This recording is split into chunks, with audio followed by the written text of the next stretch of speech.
આમ આદમી પાર્ટીનો ખૂબ ચર્ચિત ચહેરો રાજુ કરપડા આમ આદમી પાર્ટીના તમામ હોદ્દાઓ પરથી રાજીનામું આપી દીધું છે. રાજુ કરપડા એક લડાયક ચહેરા તરીકે ઓળખાણ છે તેની. રાજુ કરપડા કિસાનો માટે સતત લડતા આવ્યા છે. રાજુ કરપડા કિસાનોનો અવાજ બન્યા છે, પરંતુ કડદાકાંડ બાદ તેઓએ જેલવાસ ભોગવ્યો હતો. જેલવાસથી બહાર આવ્યા બાદ રાજુ કરપડાએ આમ આદમી પાર્ટીના તમામ હોદ્દાઓ ઉપરથી રાજીનામું લીધું છે. શું કામ લીધું છે રાજીનામું, તે આમ આદમી પાર્ટીના જ હોદ્દેદારો કહી રહ્યા છે.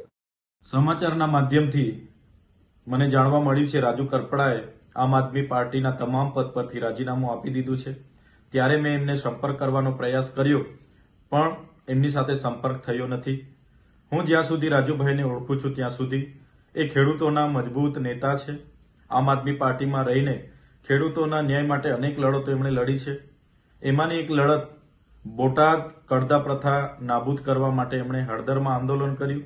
એ દરમિયાન એમને 100 દિવસથી પણ વધારે જેલમાં પણ રહેવું પડ્યું.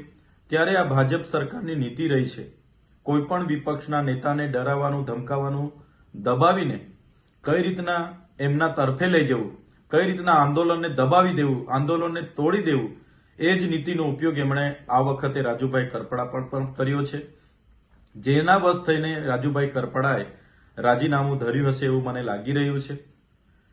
જે પ્રકારે આમ આદમી પાર્ટીએ પૂરા ગુજરાતમાં ખેડૂતોની સાથે રહીને જે લડત આખી ઊભી કરી છે, એ લડત આજે પણ આમ આદમી પાર્ટી લડે છે અને આવનારા દિવસોમાં પણ લડવા માટે આમ આદમી પાર્ટી કટિબદ્ધ છે. ગુજરાતની જનતા માટે હર હંમેશ આમ આદમી પાર્ટીના કાર્યકર તરીકે અમે સૌ ગુજરાતની જનતાના ન્યાય માટે હર હંમેશ લડતા રહીશું. નમસ્કાર મિત્રો, જય જવાન જય કિસાન. તાજેતરમાં રાજુભાઈ કરપડાના રાજીનામાના સમાચાર સાંભળીને હું વ્યક્તિગત રીતે ખૂબ દુઃખી છું. કારણ કે હળદર મુકામે મેં અને રાજુભાઈ બંનેએ ગુજરાતના ખેડૂતો માટે એક મજબૂત લડાઈ લડી, ગુજરાતના ખેડૂતો માટે એક મજબૂત અવાજ ઉઠાવવાનો અમે બંનેએ પ્રયત્ન કર્યો. અને ત્યારબાદ આ ગુજરાતના ખેડૂતોની લડાઈને તોડી નાખવા માટે, ગુજરાતના ખેડૂતોની આ ક્રાંતિને પૂરી કરી દેવા માટે ગુજરાતની આ ભાજપ સરકારે મને અને રાજુભાઈને અને બીજા અન્ય નિર્દોષ ખેડૂતોને ષડયંત્ર કરી અને 108 દિવસ સુધી અમને જેલમાં ગોંધી રાખ્યા, ખોટી રીતે અમને જેલમાં નાખ્યા.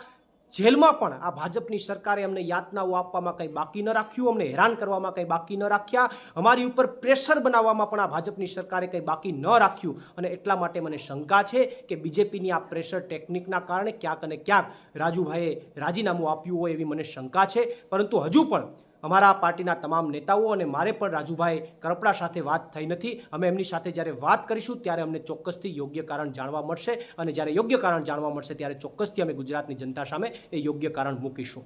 આભાર. પ્રવીણ રામ, પ્રદેશ ફ્રન્ટલ અધ્યક્ષ, આમ આદમી પાર્ટી. આજે ખેડૂત નેતા રાજુભાઈ કરપડાનું મને વોટ્સઅપ પર રાજીનામું મળ્યું છે. મારે વાત થઈ નથી, પરંતુ એટલું ચોક્કસ કહીશ કે રાજુ કરપડાએ હળદરથી લઈ અને જે મુદ્દાઓ ખેડૂતોને ઉઠાવ્યા, હળદરમાં એક ખેડૂતોને ઉમ્મીદ પણ જાગી. રાજુ કરપડા, પ્રવીણ રામ અને 86 જેટલા લોકો ઉપર ભાજપે અત્યાચાર કર્યો, ભાજપે ખોટા કેસો કર્યા, ભાજપે ડરાવવાની કોશિશ કરી, ભાજપે ખેડૂતો ઉપર પણ માર માર્યો. અને ત્યાર પછી પણ આ ખેડૂતોમાં અને ખેડૂત નેતાઓમાં જોમ અને જુસ્સો રહ્યો. એમણે ખૂબ મહેનત કરી છે ખેડૂતોને લઈને. કઈ મજબૂરી હશે એ હજી મારે જાણી નથી શકાયું, પરંતુ એટલું ચોક્કસ કહીશ કે એમણે ખેડૂતો માટે અને ખેડૂતો માટે વ્યવસ્થિત ભાવ મળે, ભાજપ જે અત્યાચાર કરે છે, ભાજપ જે લૂંટ ચલાવે છે, એપીએમસીમાં લૂંટ ચલાવે છે, એને લઈને એમણે ખૂબ આંદોલનો કર્યા, મહેનત કરી. અને એટલે ખેડૂતો અને આમ આદમી પાર્ટી હંમેશા રાજુભાઈને ખૂબ સમર્થન પણ રહ્યું, ખેડૂતોનું પણ સમર્થન રહ્યું. અને આમ આદમી પાર્ટીએ પણ તમે જોયું હશે કે હળદર કાંડ પછી ભગવત માનજી અને અરવિંદ કેજરીવાલ સાહેબ સુદામડામાં સભા કરી. ખેડૂતો લગભગ 50,000થી વધુ ખેડૂતો એકઠા થયા.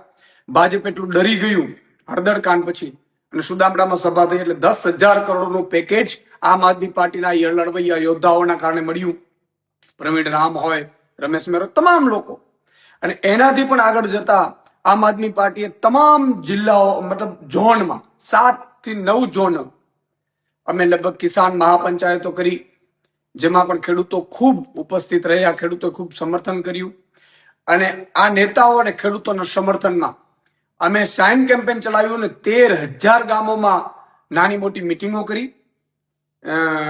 ખેડૂત પંચાયત કરી, ન્યાય પંચાયત, અને લગભગ 80,000 થી વધુ ખેડૂતોના આપણે સાઇન કેમ્પેન લઈ અને સમર્થન મેળવ્યું. અને એ અમારું ડેલિગેશન એ ત્યાં ગયું, મુખ્યમંત્રીશ્રીને માનનીયને મળ્યા. પણ એટલું ચોક્કસ કહેશું કે ખેડૂતોને આમ આદમી પાર્ટીને એના લીડરો ઉપર ખૂબ ઉમ્મીદ છે. અમે ખૂબ સંઘર્ષમાંથી ઊભા થયેલા છીએ. ભાજપ હંમેશા કોશિશ એવી કરતી હોય છે કે લીડરો તૂટી જાય, લીડરોને સામ દામ દંડ ભેદ કરીને હેરાન કરવાની કોશિશ કરવામાં આવે. રાજુભાઈ સાથે સુધી મને હજી ખબર નથી, મારે વાત નથી થઈ. એટલે હમણાં 2 દિવસ પહેલા જ મારા ઘરે કાર્યક્રમમાં આવ્યા હતા. મેં લગભગ તમામ ખેડૂતો અને ખેડૂત નેતાઓનું અહીંયા 10-12 હજાર લોકોની વચ્ચે સન્માન પણ કર્યું હતું. યોદ્ધાઓનું, ખેડૂતો પણ ઉપસ્થિત રહ્યા હતા. અને ખેડૂતોને પણ ખૂબ મોટી ઉમ્મીદ છે આમ આદમી પાર્ટીને, એના નેતાઓ ઉપર, એના સંઘર્ષ ઉપર. એટલે કોઈ મજબૂરી રહી ખબર નથી, પરંતુ ભાજપ હંમેશા કોશિશ આવું કરતું રહ્યું છે. તમે જો આ પહેલા પણ કેટલાય નેતાઓ જોઈન્ટ થયા, પણ ભાજપ કોઈ ના કોઈ રીતે એને તોડવાની કોશિશ કરે, એને ડેમેજ કરવાની કોશિશ કરે, એને હેરાન કરવાની કોશિશ કરે. જેલમાં પણ અત્યાચાર આ ખેડૂત નેતાઓ ઉપર કરવાનું ભાજપ ચૂક્યું નહોતું. મેં જે રીતે જેલમાંથી આવ્યા પછી બધા જે આગેવાનો મળ્યા છે, ખૂબ અત્યાચાર કર્યા છે. યાર, એ લોકોનો વાંક શું હતું? અને હજી પણ કેસોના દબાણો આન તેન. એટલે મને લાગે છે કે ભાજપ છે એ કોશિશો આવી કરતી રહેશે, પરંતુ આમ આદમી પાર્ટીને એનો એક એક નેતા અને એક એક સંઘર્ષશીલ ખેડૂત એ હંમેશા પોતાના સત્ય માટે લડતો રહેશે. રાજુભાઈ સાથે મારી વાત થઈ નથી, પરંતુ એટલું ચોક્કસ કહીશ કે મજબૂત નેતા છે, ખૂબ મહેનત કરી છે, સંઘર્ષ કર્યો છે અને લોકો માટે લડ્યા છે. જય જવાન, જય કિસાન.